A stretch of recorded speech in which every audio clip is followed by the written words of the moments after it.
ಅಂಥದ್ದೇನಿದೆ ಇದರಲ್ಲಿ? ಗೀತಾ ನಿರ್ಧಾರ ಅಂದರೆ ವಿಶೇಷವಾಗಿದ್ದು ಅಂದ್ಲು, ನಿರ್ಧಾರ ಅಂದ್ಲು. ಏನಿದೆಯಪ್ಪ ದೇವ್ರೆ, ಇದರಲ್ಲಿ ಏನಾದರೂ ಇರಲಿ, ಅದು ಗೀತಾ ಪ್ರೀತಿನೇ ಆಗಿರಲಿ.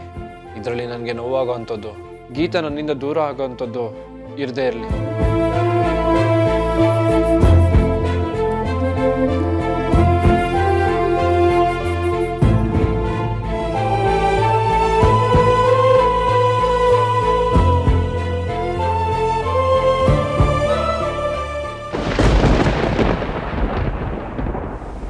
ಮೊದಲೇ ಹೆಂಡತಿ ಕೊಲೆ ಕೇಸಿನ ಹಿಂದೆ ಯಾರು ಕೈವಾಡ ಇದೆ ಅನ್ನೋ ಸಾಕ್ಷ್ಯ ಕಾರಲ್ಲಿದೆಯಂತ. ಹೌದಣ್ಣ, ಕಾರಲ್ಲಿದೆಯಂತೆ. ಅಣ್ಣ ಪ್ಲೀಸ್ ಬೇಗ ಹೋಗಿ ಕಾರಲ್ಲಿ ನೋಡು, ಅದರಲ್ಲಿ ಯಾರ ಫೋಟೋ ಇದೆಯೋ ಏನೋ. ಅಯ್ಯೋ ತಂಗೆ ಬಾ, ತಗೊಂಬರ ಕಾರ್ ಇಲ್ಲೇಲಿದೆ. PA ಪಾರ್ಟಿ ಆಫೀಸ್ ತಗೊಂಡೋಗಾಗಿದೆ. ನಿನ್ನ ಯಜಮಾನ್ರು ಹೇಳಿದ್ರಂತೆ ಅದೇನೋ ತಗೊಂಬರ್ಬೇಕು, ಅರ್ಜೆಂಟಾಗಿ ಗಾಡಿ ತಗೊಂಬಾ ಅಂತ. ನಾನು ಬರೋ ತನಕ ಕಾಯ್ಬೇಕಷ್ಟೆ. ಹೌದಾ? ದಯವಿಟ್ಟು ನೀವಿಬ್ರು ಏನಾದರೂ ಮಾಡಿ. ಅದರಲ್ಲಿ ಯಾರ ಫೋಟೋ ಇದೆಯೋ ಏನೋ ಗೊತ್ತಿಲ್ಲ. ಒಂದು ವೇಳೆ ಆ ಫೋಟೋ ನನ್ನ ಗಂಡ ನೋಡಿದ್ರು ಅಂದರೆ ಎಲ್ಲೋ ಒಂದು ಕಡೆ ನನ್ನ ಕತೆ ಮುಗಿಯುತ್ತೆ ಅಂತ ಅನಿಸ್ತಿದೆ. ನನಗೂ ಆವಾಗಲಿಂದ ಬಲಗಣ್ಣು ಹೊಡ್ಕೋತಾ ಇದೆ. ಟೆನ್ಷನ್ ಆದಾಗ ಏನು ಮಾಡಬೇಕು ಅನ್ನೋ ಸೂಚನೆ ಸಿಗ್ತಾ ಇಲ್ಲ. ಬಾಬಾಜಿ ಕೈಗೆ ಫೋಟೋ ಸಿಗದಿರೋ ಹಾಗೆ ಮಾಡ್ತೀನಿ. Hello, excuse me. ನೀನು ಮಾಡಬೇಡ, ನಾನು ಮಾಡ್ತೀನಿ. ಆಮೇಲೆ ನೋಡು, ನೀನು 24 ಗಂಟೆ ಇದು ಮಾಡ್ತಾ ಇರಬೇಡ. ನಿದ್ದೆ ಕಣ್ಣಲ್ಲೂ ಅದೇ ಮಾಡ್ತೀಯ. ನಿನ್ನೆ ರಾತ್ರಿ ನನ್ನ ಪ್ಯಾಂಟ್ದಲ್ಲಿ ಆಡಿ ಎಳೆದಿದ್ದೆ ನೀನು. ನಾನೇನು ಅನ್ಕೋಬೇಕು? ತಂಗೆ ಬಾ, ಯು ಡೋಂಟ್ ವಾರಿ ತಂಗೆ ಬಾ. ನಾನು ಬಾವಾಜಿ ಪಾರ್ಟಿ ಆಫೀಸ್ಗೆ ಹೋಗಿ ಕಾರ್ ತಗೊಂಬರ್ತೀನಿ. ಅಣ್ಣ ಅಣ್ಣ ಅಣ್ಣ ಅಣ್ಣ ಪ್ಲೀಸ್, ದಯವಿಟ್ಟು ನೀನು ಮಾತ್ರ ಬೇಡ. ಏನು ತಂಗೆ ಬಾ, ನನ್ನ ಮೇಲೆ ಅಷ್ಟು ಧೈರ್ಯ ಇಲ್ವ ತಂಗೆ ಬಾ ನನಗೆ? ಹಾಗಲ್ಲ, ಇದು ತುಂಬ ಮುಖ್ಯವಾದ ವಿಷಯ ಅಲ್ವಾ? ತಂಗಿ ಹೋಗ್ಲಿ ಬಿಡು, ಕಾರ್ ತಗೊಂಬರೋ ಕೆಲಸ ಅಲ್ವಾ? ನಿನ್ನ ಅಣ್ಣ ನನ್ನ ತಮ್ಮ ಆದಮೇಲೆ ಅಷ್ಟು ಸಣ್ಣ ಕೆಲಸನೂ ಮಾಡ್ಲಿಕ್ಕಾಗ್ದಿರೋಂಥ ದಡ್ನೇನು?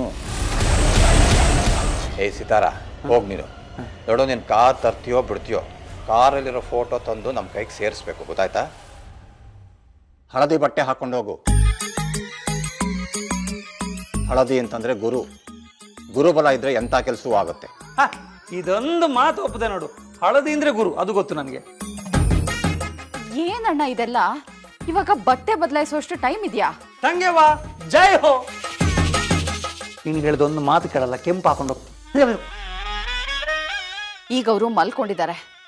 ಒಂದು ವೇಳೆ ಮತ್ತೆ ಆ ಮನುಷ್ಯನ ಫೋನ್ ಬಂದ್ರೆ ನಾವು ಕಾರಲ್ಲಿರೋ ಫೋಟೋನ ತಗೊಳ್ಳೋದಕ್ಕಾಗೋದಿಲ್ಲ. ಪ್ಲೀಸ್ ಅರ್ಥ ಮಾಡ್ಕೊಳ್ಳೋಣ. ನೀನು ಕೂಲಾಗಿರು. ಅವನು ನಾನು ಹೇಳಿದ ಮಾತನ್ನು ಕೇಳೋದಿಲ್ಲ. ನೀನಾದರೂ ಒಂದು ಹಳದಿ ಖರ್ಚಿಫನ್ನಾದರೂ ಇಟ್ಕೊಂಡಿರು.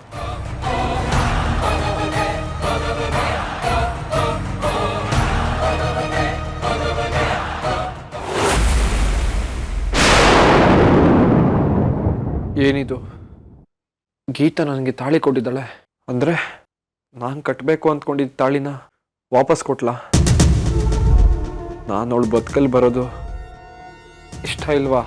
ಅವಳಿಗೆ ನಾನು ಸಂಗಾತಿ ಆಗೋದು ಬೇಡವಾ? ಅವಳಿಗೆ ನನ್ನ ಸಾಂಗತ್ಯ ಬೇಡವಾ? ನಾನು ಅವಳು ಗಂಡ ಆಗೋದು ಇಷ್ಟ ಇಲ್ಲ ಅಂತ ಹೇಳ್ಬಿಟ್ಲಾ? ಇದರಲ್ಲಿ ನನ್ನ ನಿರ್ಧಾರ ಇದೆ. ಮಾತಲ್ಲಿ ಹೇಳೋಕ್ಕಾಗ್ತಿರೋ ಅರ್ಥ ಇದೆ. ಒಗಟನ್ನ ಒಡೆದು ನೋಡು, ನಿನಗೆ ಎಲ್ಲ ಅರ್ಥ ಆಗುತ್ತೆ. ನಿನ್ನ ನಗುಲೇ ನನ್ನ ಖುಷಿನ ಕಂಡುಕೊಂತೀನಿ. ಪ್ಲೀಸ್ ಬಾ. ಐ ಲವ್ ಯು ನನ್ನ ಹೆಂಡತಿ.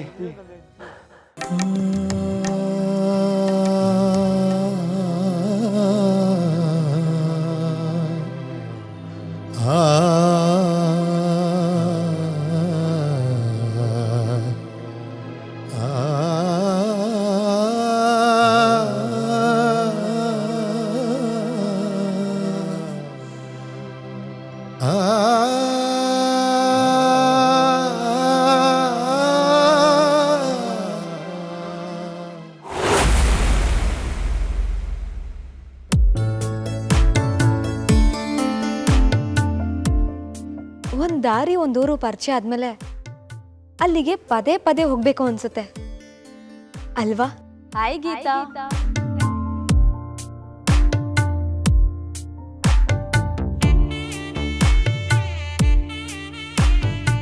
ನಾನು ಎಲ್ಲಿಂದ ಬಂದೆ ಅಂತ ಯೋಚನೆ ಮಾಡ್ತಿದ್ಯಾ? ಇನ್ನೆಲ್ಲಿಂದ ಬರಕ್ ಸಾಧ್ಯ? ನಿನ್ ಒಳಗಡೆಯಿಂದ. ನೀನ್ ಹೀಗೆ ನಿದ್ದೆ ಕೆಟ್ಟು ಕೂತಾಗೆಲ್ಲ ವಿಲ ವಿಲ ಅಂತ ಒದ್ದಾಡೋದು ಯಾರು? ನಾನ್ ತಾನೆ. ಅದಕ್ಕೆ ವಿಚಾರಿಸ್ಕೊಳಕ್ ಬಂದೆ. ಏನ್ ವಿಷಯ?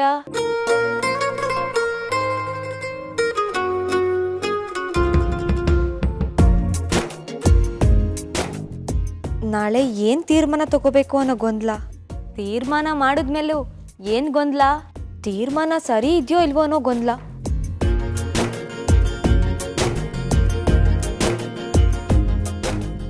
ನ್ಯಾಯ ಹೆಚ್ಚ ಪ್ರೀತಿ ಹೆಚ್ಚ? ಪ್ರೀತಿ.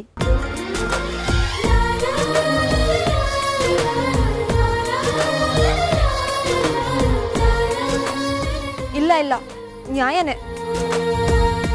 ಅದೇ ಅನ್ಯಾಯ ಆಗಿರೋರ್ಗೆ ಊಟನೂ ಸೇರಲ್ಲ, ಬದುಕಲಿ ನೆಮ್ಮದಿನೂ ಇರಲ್ಲ. ಆದ್ರೆ ಪ್ರೀತಿ ಇಲ್ಲ ಅಂದ್ರೆ ಚಿಕ್ಕ ಬೇಜಾರಾಗ್ಬೋದು ಅಷ್ಟೇ. ಆದ್ರೆ ಅನ್ಯಾಯ ಆಗಿರೋಷ್ಟು ಏನು ಬೇಜಾರಾಗಲ್ಲ.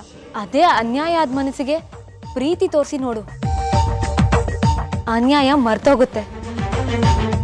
ನ್ಯಾಯನೂ ಬೇಡ ಅನ್ಸುತ್ತೆ, ಪ್ರೀತಿ ಒಂದಿದ್ರೆ ಸಾಕು ಅನ್ಸುತ್ತೆ.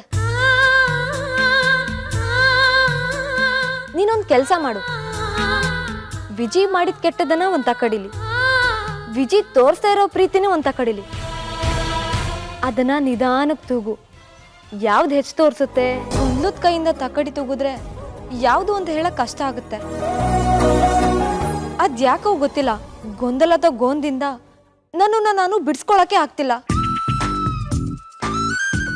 ಮನ್ಸು ನೀರಾಗಿದ್ರೆ ಕಲ್ಲೆಸ್ದಾಗ ಅಲೆ ಹೇಳುತ್ತೆ. ಅದೇ ಮನ್ಸು ಕಲ್ಲಾಗಿದ್ರೆ ಮನ್ಸನ್ನ ಗಟ್ಟಿ ಮಾಡ್ಕೋಗೀತಾ? ನಿರ್ಧಾರ ಯಾವತ್ತೂ ಎರಡು ತುದಿಗಳ ಮೇಲೆ ನಿಲ್ಲೋ ಸೇತುವೆ ಅಲ್ಲ.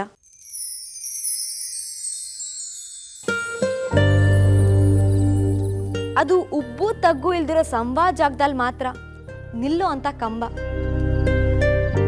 ನಾಟಕದ ಮದ್ವೆ ನಿಜವಾದ ಮದ್ವೆ ಆದ್ರೆ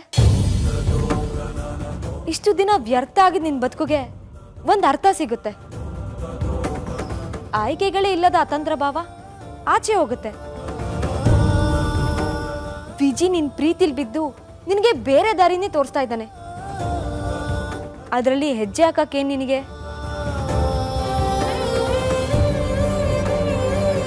ಆಯ್ಕೆ ಇಲ್ಲ ಅಂತ ಯಾರು ಹೇಳಿದ್ದು? ಬಿದ್ದವ್ರನ್ನ ನಮ್ ಜೊತೆ ಎಬ್ಸ್ಕೊಂಡು ಕರ್ಕೊಂಡು ಹೋಗ್ಬೇಕು ಅಥವಾ ಬಿಟ್ಟು ಹೋಗ್ಬೇಕು ಅನ್ನೋ ಆಯ್ಕೆ ನಂದು. ಅದರಲ್ಲಿ ನಾನು ಯಾವ್ದನ್ನ ಆರಿಸ್ಕೊಳ್ತೀನಿ ಅನ್ನೋದು ನಾಳೆ ಗೊತ್ತಾಗುತ್ತೆ. ಹಾಗಾದ್ರೆ ಇವಳು ವಿಜಿನ ಒಪ್ಕೊಳ್ಳಲ್ವಾ? ವಿಜಿಗೆ ಇಷ್ಟ ಹತ್ರ ಆದ್ಮೇಲೂ ಅವನಿಂದ ದೂರ ಬರೋ ನಿರ್ಧಾರ ಮಾಡ್ತಿದ್ದಾಳಲ್ಲ. ಗೊಂದಲದಿಂದ ಆಚೆ ಬಾ ಅಂತ ಬುದ್ಧಿ ಹೇಳ್ತಿದ್ ಮನ್ಸಿಗೆ ಗೊಂದಲ ಮಾಡ್ಬಿಟ್ಲಲ್ಲ.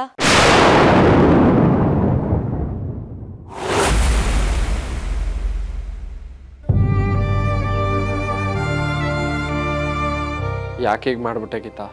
ನಿನ್ನಿಂದ ನಾನು ಇದನ್ನ ನಿರೀಕ್ಷೆ ಮಾಡಿರಲಿಲ್ಲ. ನಾನು ನಿಮ್ಮಮ್ಮನ್ನ ನಿನ್ನ ಹತ್ರ ಕಳಿಸಿದ್ದು ನೀನು ಅವಳಿಗೆ ಸಮಾಧಾನ ಮಾಡಲಿ ಅಂತ, ಅವಳು ತಲೆ ಕೆಟ್ಟು ಕೂತ್ಲಿ ಅಂತಲ್ಲ. ನಾನು ಟೆನ್ಷನಲ್ಲಿದ್ದೀನಿ. ನಿಮ್ಮಮ್ಮನೂ ಟೆನ್ಷನಲ್ಲಿದ್ದಾಳೆ. ಆ ಟೆನ್ಷನ್ನು ನೀನು ಕಡಿಮೆ ಮಾಡುವಂತಲೇ ಅವಳನ್ನ ನಿನ್ನ ಹತ್ರ ಕಳಿಸಿದ್ದು. ಅದೇನೋ ತಾಳಿ ತೋರಿಸ್ಬಿಟ್ಟು ಅವಳ ಜೊತೆ ಮದುವೆ ಮಾಡು ಅಂತ ಕೇಳ್ತಿಂತಲ್ಲ, ಏನು ತಮಾಷೆ ಮಾಡ್ತಿದ್ಯಾ ನೀನು?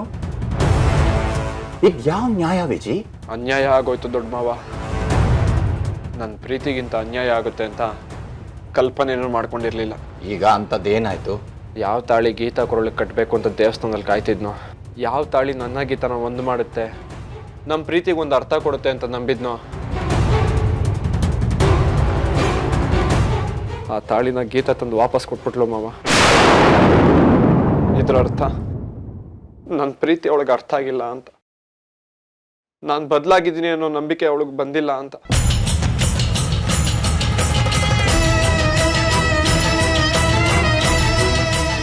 ನಾನೀಗ ಏನು ಮಾಡಲಿ?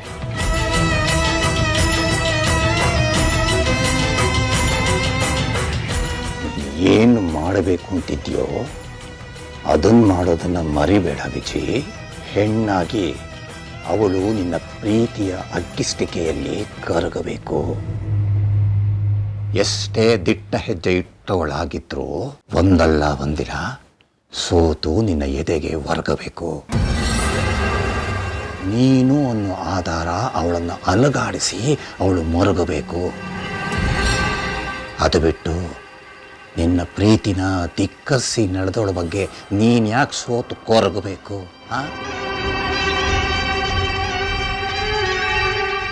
ನೀನು ಬದಲಾಯಿಸಿದ್ದು ಮೊಬೈಲನ್ನು, ಒಳಗಿನ ಸಿಮ್ಮನ್ನಲ್ಲ. ಹಸುವಿನ ವೇಷದ ಹುಲಿ ನಿನ್ನೊಳಗೆ ಸಾಯದೇ ಇರಲಿ, ಸತ್ತಿಲ್ಲ. ಏನೇ ಆದರೂ ನಿನ್ನ ನಿರ್ಧಾರ ಬದಲಾಗಬಾರದು ವಿಜಿ.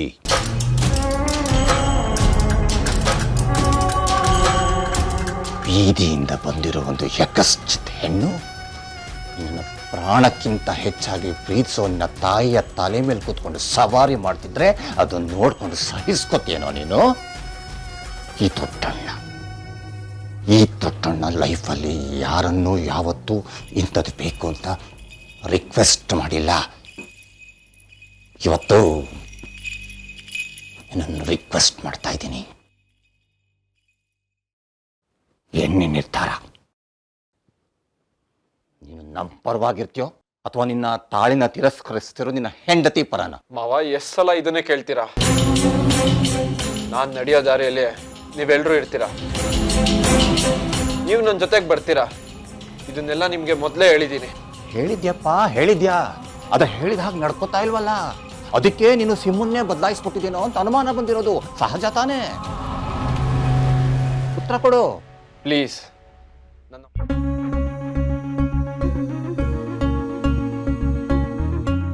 ಮಾವ, ಕಾಫಿ. ಇದಕ್ಕೆ ಕಾಯ್ತದ ನಮ್ಮ ಗೀತಾ. ಕಾಫಿ ಮನಸ್ಸನ್ನ ಸರಿ ಮಾಡುತ್ತೋ ಇಲ್ವೋ, ಆದ್ರೆ ಕೆಟ್ಟಿರೋ ತಲೆ ಕೆಲಸ ಮಾಡೋವಾಗ ಮಾಡುತ್ತೆ.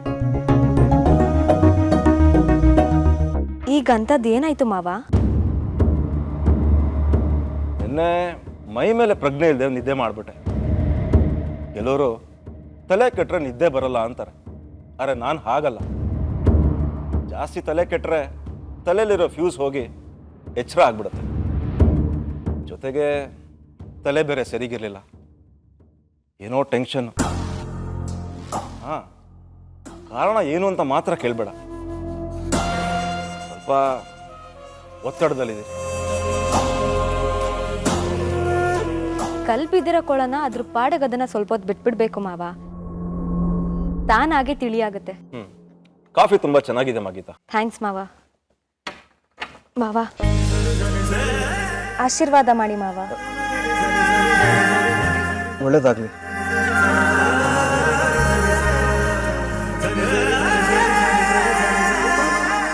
ಯಾಕಮ್ಮ ಗೀತಾ ಇದ್ದಕ್ಕಿದ್ದಾಗ ಆಶೀರ್ವಾದ ತಗೋತಾ ಇದೆಯಾ? ಇವತ್ತು ನಾನೊಂದು ಮುಖ್ಯವಾದ ತೀರ್ಮಾನ ತಗೊಂಡಿದ್ದೀನಿ ಮಾವ, ಅದಕ್ಕೆ ನಿಮ್ಮ ಆಶೀರ್ವಾದ ಬೇಕು. ನಮಗ್ ಒಳ್ಳೇದನ್ನೇ ಬಯಸೋ ಮನ್ಸಿನ ಹಾರೈಕೆ ಸಿಗ್ದಾಗ್ಲೇ ಅಲ್ವಾ ನಾವ್ ಅಂದ್ಕೊಂಡಿದ್ದಾಗೋದು. ನನ್ನ ಮಗನ್ನ ತಿದ್ದಿ ತೀಡಿ ಒಬ್ಬ ಜವಾಬ್ದಾರಿಯುತ ಮನುಷ್ಯನಾಗಿ ಮಾಡಿರೋ ನಿನ್ಗೆ ನನ್ನ ಆಶೀರ್ವಾದ ಯಾವತ್ತಿದ್ರೂ ಇರುತ್ತಮ್ಮ ಗೀತಾ. ಥ್ಯಾಂಕ್ ಯು ಮಾವ. ಹೌದು, ವಿಜಿ ಇವತ್ತು ಹೇಗಿದ್ದಾನಮ್ಮ? ಇವತ್ತಿಂದ ನಾವಿಬ್ರು ಕಾಲೇಜ್ಗೆ ಹೋಗ್ಬೋದು, ಅಷ್ಟು ಹುಷಾರಾಗಿದ್ದಾನೆ ಮಾವ. ಹೋಗ್ಬನ್ನಿ. ಗಂಡ ಹೆಂಡತಿ ಅದೆಲ್ಲಿದ್ರೂ ಚಂದಾನೆ. ಒಳ್ಳೇದಾ? ಥ್ಯಾಂಕ್ ಯು ಮಾವ.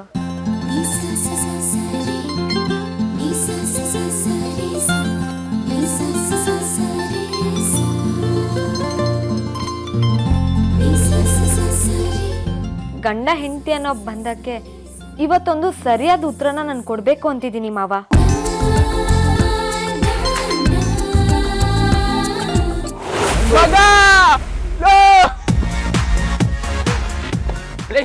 ಏನ ಮಾಡ್ತಿದ್ಯಾ? ಡ್ಯಾನ್ಸ್ ಪ್ರಾಕ್ಟೀಸ್ ಮಾಡ್ತಾ ಇದೀನಿ, ಮಾಡ್ರೋ ಮಗ. ಇದೆಲ್ಲ ಬಿಡ, ಸ್ಟೆಪ್ ಹಂಗಚ್ಚು ಸ್ಟೆಪ್ ಹಾಕ್ಬೇಕ. ಏಯ್, ಏನೋ ಆಗಿದೆ ನಂಗೆ. ಮೊದಲು ಮ್ಯಾಟ್ರ್ ಹೇಳು. ಒಳ್ಳೆ ಕೋತಿ ತರ ಕುಣಿತಾ ಇದೆಯಲ್ಲ ಮಗ. ಎಲ್ರಿಗೊಂದು ಗುಡ್ ನ್ಯೂಸ್ ಇದೆ ಕಣ್ರೋ. ಏನೋ ಅದು? ನಮ್ ವಿಜಿ ಬದ್ಲಾಗ್ಬಿಟ್ಟ ಕಣ್ರೋ. ನಮ್ ಹಳೆ ವಿಜಿ ನಮ್ಗೆ ವಾಪಸ್ ಸಿಕ್ಬಿಟ್ಟ. ಏನೋ ಹೇಳ್ತಾ ಇದೀಯಾ? ಕಾಲೇಜಿಗೆ ಬರ್ತಾ ಇರೋನು ಹಳೆ ವಿಜಯ್ ಅಲ್ಲ, ಗೀತೆಯಿಂದ ಮರು ಜನ್ಮ ಪಡ್ಕೊಂಡಿರೋ ಹೊಸ ವಿಜಯ್. ಇಲ್ಲ ಮಗ, ಸಂಜೆ ಪಬ್ಬಲ್ ಪಾರ್ಟಿ ಮಾಡೋಣ, ಕುಡ್ದು ಟೈಟ್ ಆಗೋಣ ಅಂತ ವಿಜಿನೇ ಹೇಳ್ದ ಕಣೋ.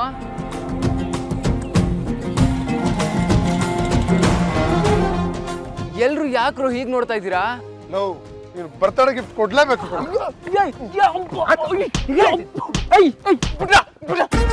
ಯಾಕ್ರೋ ಹೊಡಿತಿದ್ದೀರಾ? ಲವ್ ಈ ತರ ಸುಳ್ಳು ಹೇಳಿದ್ರೆ ನಿನ್ಗೇನ್ ಮುತ್ತ ಕೊಡ್ತಾರೆ? ಅಲ್ಲ ಕಣೋ, ವಿಜಯ್ಗೆ ಗೀತಾ ಮೇಲೆ ಪ್ರೀತಿ ಆಗಿದ್ದಿಂದ ನಮಗ್ ಸಿಂಗಲ್ ದಮ್ ಹೊಡೆಯಕ್ಕೆ ಸಿಗ್ತಾ ಇಲ್ಲ. ಅಂತದ್ರಲ್ಲಿ ವಿಜಯ್ ಪಾರ್ಟಿ ಮಾಡೋಣ ಅಂತ ಕರೆದಿದ್ದಾನೆ ಅಂದ್ರೆ ಪೂರ್ತಿ ಹೇಳ್ದು ಕೇಳಿಸ್ಕೊಳ. ನಿನ್ಗೆ ಹೊಡಿತೀನಿ ಮಗನೇ. ಗೊತ್ತಿಲ್ಲ ಮಗ, ಆದ್ರೆ ಇಲ್ಲಿ ಪಾರ್ಟಿ ಫಿಕ್ಸ್ ಅಂತ ಹೇಳಿದ್ಮೇಲೆ ಅಲ್ಲಿ ಗೀತಾ ಔಟ್.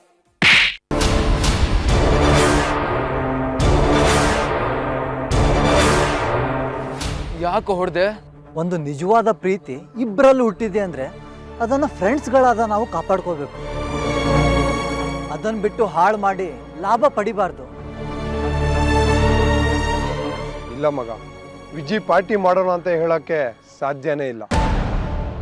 ಹಾಗೆ ಹೇಳಿದಾನೆ ಅಂದ್ರೆ ಅವನ ಪ್ರೀತಿನ ಗೀತಾ ರಿಜೆಕ್ಟ್ ಮಾಡಿದಾಳ. ಹಾ, ಹಾಗಿದ್ರೆ ಅವನು ಆ ಬೇಜಾರಿಗೆ ಎಣ್ಣೆ ಹೊಡೆಯೋಣ ಅಂದಿರ್ತಾನೆ. ಲೋ, ಬೋರ್ವೆಲ್ ಹೊಡೆದ್ರೇನೆ ನೀರು ತಟ್ಟಂತ ಬರಲ್ಲ, ಇನ್ನು ಪ್ರೀತಿ ತಟ್ಟಂತ ಬರುತ್ತೇನೋ. ಗೀತಾ ಮನಸ್ಸಲ್ಲಿ ಪ್ರೀತಿ ಹುಟ್ಟೋವರೆಗೂ ವಿಜಯ್ ವೇಟ್ ಮಾಡಬೇಕು. ಹೌದು ಕಣೋ, ನಾನು ಗಮನಿಸಿದೆ. ವಿಜಯ್ ಮೇಲೆ ಗೀತಾಗೂ ಪ್ರೀತಿ ಇದೆ, ಆದ್ರೆ ಅವಳು ತೋರ್ಸ್ಕೊಂತಲ್ಲ ಅಷ್ಟೇ. ಅವಳು ಹೇಳೋ ತನಕ ವಿಜಯ್ ಕಾಯ್ಬೇಕಷ್ಟೆ. ಬರ್ಲಿ, ನಾನೇ ಬುದ್ಧಿ ಹೇಳ್ತೀನಿ.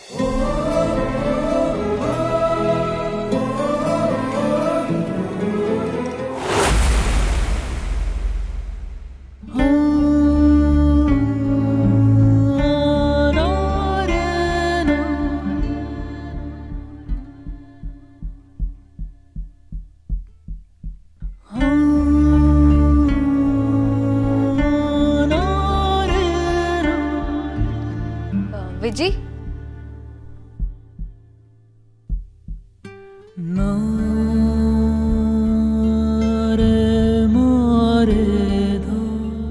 ಇವತ್ತಿಂದ ಕಾಲೇಜ್ಗೆ ಹೋಗ್ಬೇಕು, ಬಾ. ನೆನ್ನೆ ನೀನು ಮಾಡಿದ್ದು ಸರಿ ಅಲ್ಲ ಗೀತಾ. ನೀನು ಆ ರೀತಿ ಮಾಡ್ತೀಯ ಅಂತ ನಾನು ಅಂದ್ಕೊಂಡಿರ್ಲಿಲ್ಲ. ನೀನು ಕೊಟ್ಟಿದ್ದು ಉಡುಗೊರೆನಲ್ಲ, ಶಿಕ್ಷೆನ. ವಿಜಿ, ಯಾವ ತಪ್ಪು ಯಾವ ಸರಿ ಅಂತ ನನಗೆ ಗೊತ್ತಿದೆ. ನಡಿ ಕಾಲೇಜ್ಗೆ ಹೋಗೋಣ. ನಾನು ನನ್ನ ಬದುಕಿನ ಬಗ್ಗೆ ಮಾತಾಡ್ತಾ ಇದ್ದೀನಿ. ನಾನು ಕಾಲೇಜ್ ಬಗ್ಗೆ ಮಾತಾಡ್ತಾ ಇದ್ದೀನಿ. ಕಾಲೇಜು ನಮ್ಮ ಬದುಕಿನ ಒಂದು ಭಾಗ ತಾನೆ. ಕಾಲೇಜಲ್ಲಿ ಪಾಠ ಕೇಳಿದ್ರೆ ಮಾತ್ರ ನಮ್ಮ ಬದುಕನ್ನ ಬೇಕಾದಾಗ ರೂಪಿಸ್ಕೋಬಹುದು. ಬಾ, ನಡಿ ಕಾಲೇಜ್ಗೆ ಹೋಗೋಣ.